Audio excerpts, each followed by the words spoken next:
শুভ সকাল বন্ধুরা, আশা করি সবাই ভালো আছেন।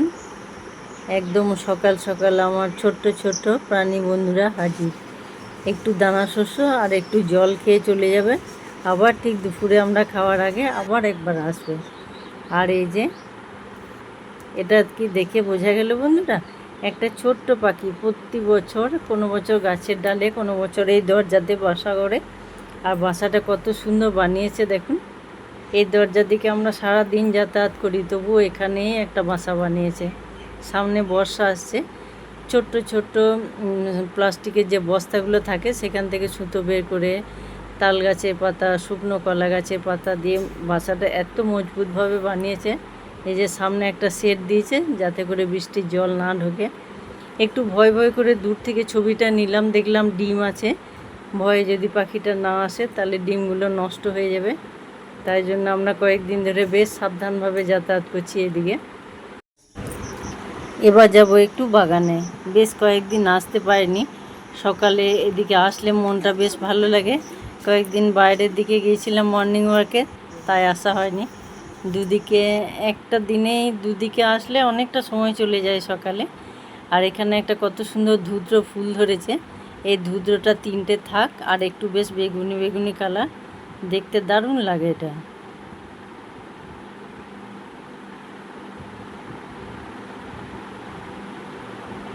ভগবানের কেমন সৃষ্টি, প্রকৃতিতে একটা গাছ কিন্তু ফুল হচ্ছে দু রকম, একটা লাল টুকটুকে, আর একই গাছে কত সুন্দর ধরেছে দু রকমের ফুল, একটা লাল একটা হলুদ।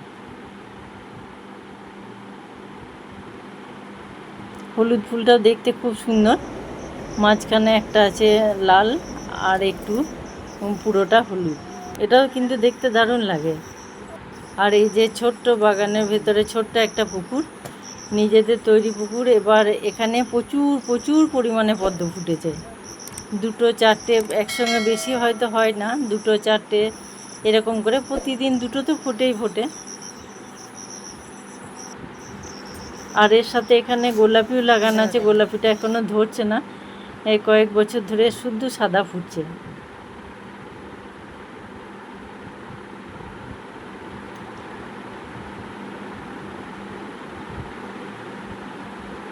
বেশ কয়েকদিন আসা হয় না, মনে হচ্ছে যেন দুদিন আগেই ফুটেছে ফুলগুলো।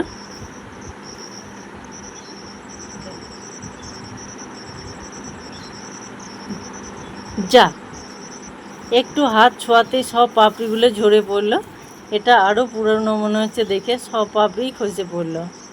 ঠিক আছে থাক, অনেক সময় হয় শীতের সময় যখন একদম ফুল পাওয়া যায় না, আমরা বাড়িতেও করি, আবার দেখি ঠাকুরমশাইও বড় একটা ফুল পাপড়িগুলো একটা একটা করে খুলে খুলে পুজোতে দেয়। ধরতে পারলাম না, দুটো দিন আগে এলে বেশ গোটাটা পাওয়া যেত। আর এটা একটা বড় মতো টাঁটি তৈরি হবে, পদ্ম টাঁটি কিন্তু খেতে খুব ভালো লাগে। এবার এখান থেকে নিয়ে নেবো একটু সাদা আর একটা নীল অপরাজিতা, প্রচুর পরিমাণে অনেক রকম ফুল আছে।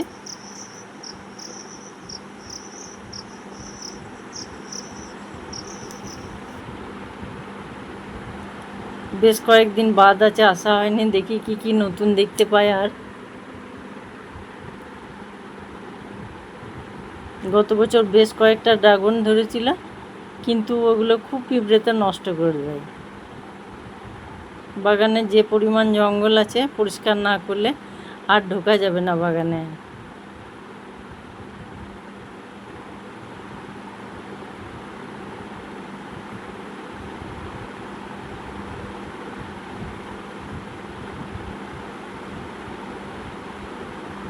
আর এখানে আছে এগুলো সমস্ত সব আঙ্গুরের লতা।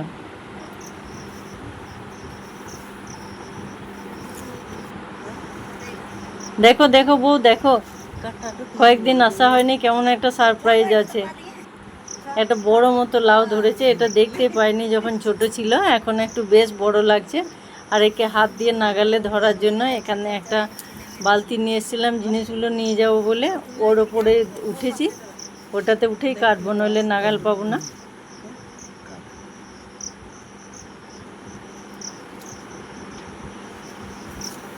নিজের হাতে গাছে লাগানো এরকম ফুল ফল সবজি যেমন মায়াও লাগে তুলতে, আবার তেমন ভালোও লাগে। কত সুন্দর লাগছে, কচি লাউ, পোস্ত, ঘন্ট, যেমন খুশি করা যাবে।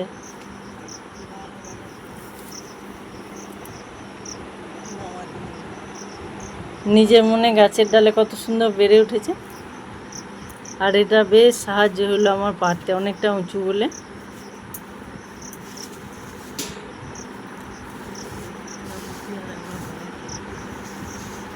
কয়েকটা বেশ পেয়ারা পেয়েছে এখান থেকে, আর এখন ধরেছে ছোট ছোট পেয়ারাগুলো। কয়েকটা দিন পরে কিন্তু এই পেয়ারাগুলো বেশ বড় মতো হয়ে যাবে। অজস্র ছোট ছোট পেয়ারা ধরে আছে। মাঝে মাঝে যখন হনুমান আসে তখন অবশ্য অনেক সাপ করে দিয়ে যায়।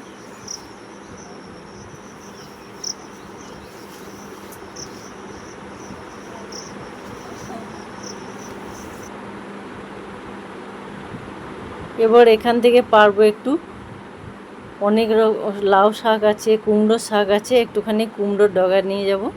কুমড়োর ডগা একটু সর্ষে, পোস্ত, তিল বাটা দিয়ে খেতে, কাঁচা লঙ্কা দিয়ে দারুণ লাগে।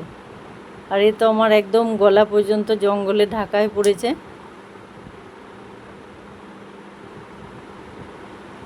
যে কোনো লতা শাক কাটা খুব মুশকিল। এখানে শিম আছে, আঙ্গুর আছে, আর শিম, আঙ্গুর, কুমড়ো আর লাউ, 4 রকমের লতা আর 1 রকমের তেতো তেতো ফল ধরে। বেশ অনেক লতা একসাথে জড়িয়ে পড়েছে, তাই জন্যে বেশ সাবধান করে দেখে কাটতে হবে। আর এদিকে তো আমার গলা অবধি ঢাকায় পড়েছে। বেশ দুজন বাইরের কাউকে দেখতে হবে, তারপর বাগানটা পরিষ্কার করতে হবে। অসম্ভব রকমের জঙ্গল, বর্ষা পড়লে আর ঢোকাই যাবে না।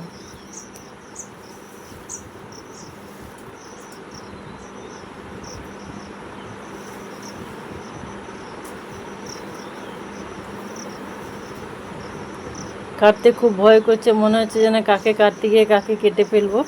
এর আগে একবার একটা এত মোটা আঙ্গুরের লতা কেটে ফেলেছিলাম, পুরো গাছটাই শুকিয়ে গেল। খুব মন খারাপ লাগছিল।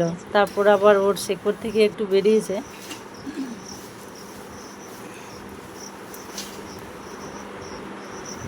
এখানে দুটো বড় বড় সূর্যমুখী লঙ্কার গাছ ছিল, ওরা এই লতার নিচে চাপা পড়েছে একদম।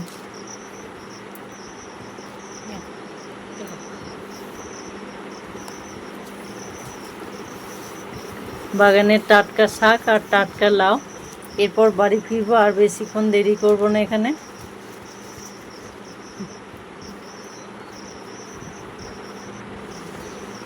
জঙ্গল কিন্তু এবার সাফ করতে হবে, তা নইলে আর ঢোকা যাবে না। বেশ ভয় ভয় লাগছে।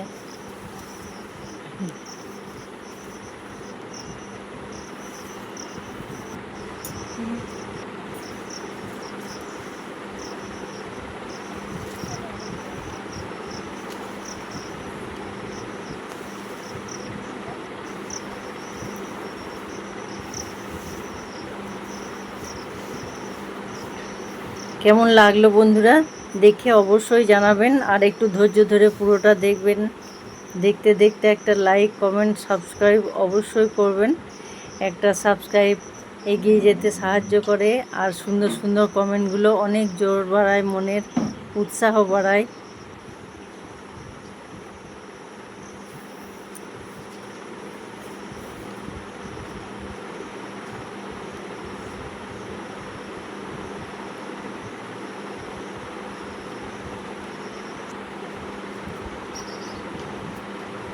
এখানেও বাড়িতে একটা বেশ কুমড়ো কয়েকটা বীজ ফেলে দিয়েছিলাম, সেখান থেকে সুন্দর একটা কুমড়ো গাছ।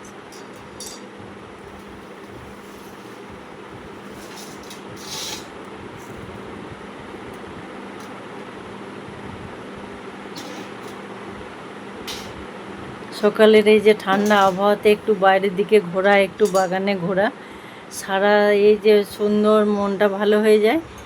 এই ভালো মনটা সারা দিন সঙ্গ দেয় যে কোনো কাজ। এখন তো ভীষণ গরমের সময়, অল্প কাজেই প্রচণ্ড ক্লান্ত লাগছে, সবাইকেই লাগছে চারিদিক থেকে। কিন্তু কিছু কাজ আছে আমাদের, সেগুলো প্রতিদিন করতেই হয়, যাই কষ্ট হোক, অসুবিধা হোক। কেমন ঘুমটা ঘুমটা গরম, কোনো দিন একটু একটু মেঘ থাকছে। এখন তো নিজের খুশিতে কাজ হবে না, বর্ষা বর্ষা আবহাওয়া পড়েছে। সবার আগে কাপড়গুলো তাড়াতাড়ি মেলে শুকিয়ে নেওয়ার চেষ্টা করতে হবে এখন।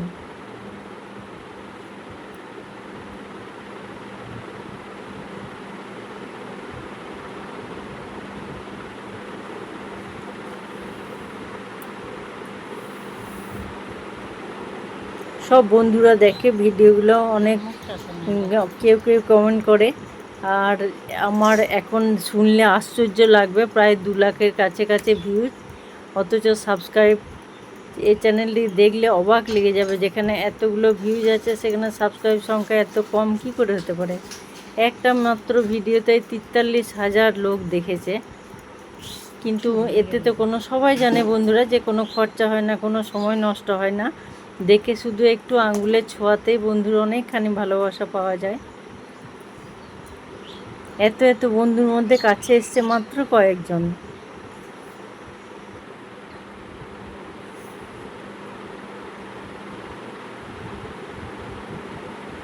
ঝটপট কাপড়গুলো মেলে নেবো, আর প্রতিদিন তারগুলো একটু না মুছলে হালকা সাদা জিনিসগুলোর ওপরে এমন একটা স্পট পড়ে যায়।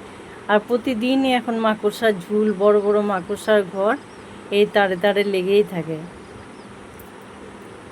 এখন একটু মেঘলা ছিল, আবার এখন একটু রোদ্দুর।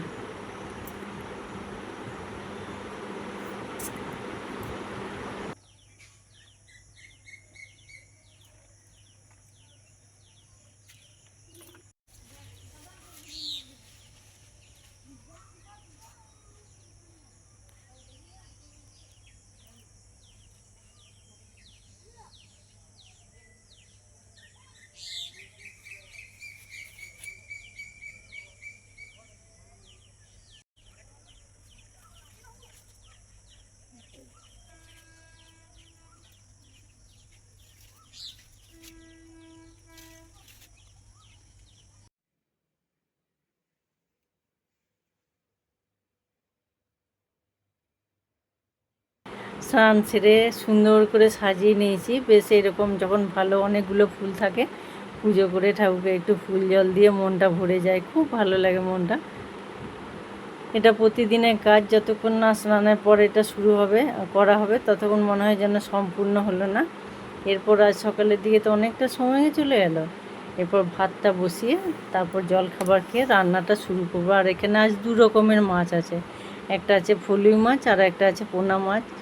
একদম কাঁচা বাটা মশলা, আদা জিরে মৌরি দিয়ে বেশ হালকা পাতলা একটু ঝোল করবো ফলুই মাছটা দিয়ে, আর পোনা মাছটা হবে গরম গরম ভাজা।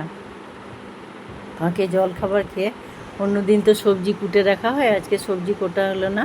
ছোলার ডাল আর লাউ করবো, কচি লাউ, ছোলার ডাল আর নারকেল কোড়ানো দিয়ে বেশ একটু ঘন্ট মতো করবো। আর এই শাকটা কি চেনা বন্ধুরা কারুর? এটা হচ্ছে সজনে হেঞ্চা শাক, ভীষণ ভীষণ উপকারী একটি শাক। আর আমাদের এখানে যে ময়না ডালে মহাপ্রভু আছে, অনেক বন্ধুরা শুনে থাকবেন, এক ভক্তের জন্য প্রতি বছর একদিন মাত্র এই হেঞ্চা মুসুরি দিয়ে মহাপ্রভুর ভোগ হয়। অনেকেই আসে দেখতে, এখানে প্রসাদ পায়। তাছাড়াও মানুষের শরীরের পক্ষে এটা একটা ভীষণ উপকারী জিনিস। যখন আমাদের শরীর তো ব্যালেন্সে চলে, বায়ু, পিত্ত, কফ, এই তিনটের মধ্যে যখন একটা ঘাটতি ঘটে তখনই কিন্তু শরীর অসুস্থ হয়ে পড়ে। এটা পিত্ত রোধ করে, পিত্ত ব্যালেন্সকে ঠিক রাখে। যখন আমাদের ডাল ফোটে, ডালে বা সবজিতে দুটো ফেলে দিলে কিংবা সর্ষের তেল মুড়ি মাখিয়ে যদি একটা চিপিয়ে খাওয়ানো হয়, ভীষণ ভীষণ কাজে লাগে। এটা খুব সাধারণ জিনিস, কোনো দামি নয়, গ্রামে গঞ্জেতে এমনিই পাওয়া যায়, আর হাটে বাজারেও এখন সব পাওয়া যায়। খুব সহজভাবেই অনেক সময় টোটকা জিনিসেও কাজ হয়। আজকের মতো এখানেই শেষ করব বন্ধুরা, আবার পরে দেখা হবে অন্য একটি পর্বে। ততক্ষণ সবাই ভালো থাকবেন, সুস্থ থাকবেন, আর পুরো ভিডিওটা কেমন লাগলো অবশ্যই জানাবেন, আর সাবস্ক্রাইব করতে একদমই ভুলবেন না।